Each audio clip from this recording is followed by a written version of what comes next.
का मतलब देखें कि जब लहद की बुलाएगी मिट्टी, जब लहद की बुलाएगी मिट्टी, प्यार से जिस्म खाएगी।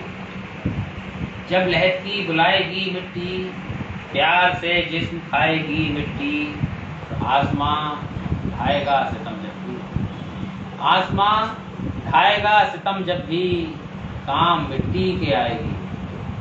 आसमां ढाएगा सितम जब भी, काम मिट्टी के आएगी मिट्टी।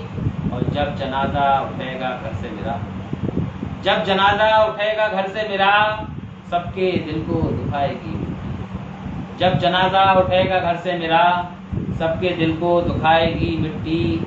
और मुझ पे कब बरगोबार आएंगे, मुझ पे कब बरगोबार आएंगे, कब करिश्मा दिखाएगी।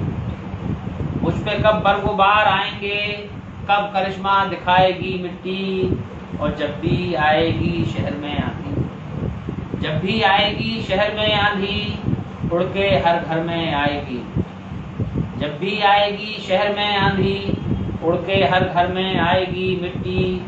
और कातिलों ये जवाब दो कब तक, कातिलों ये जवाब दो कब तक, जश्ने मातम मनाएगी।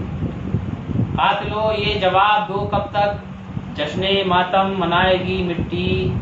और शेर, आखिरी शेर गजल का, कि कैसे परदेश में रुकूंगा, कैसे परदेश में रुकूंगा मैं, जब वतन की बुलाएगी। कैसे परदेश में रुकूंगा मैं, जब वतन की बुलाएगी मिट्टी। और सुए मक्तल न जाइए महजर, सुए मक्तल न जाइए महजर, फूके आंसू रुलाएगी मिट्टी। जब लहद की बुलाएगी मिट्टी, प्यार से जिस्म खाएगी मिट्टी। बहुत बहुत शुक्रिया।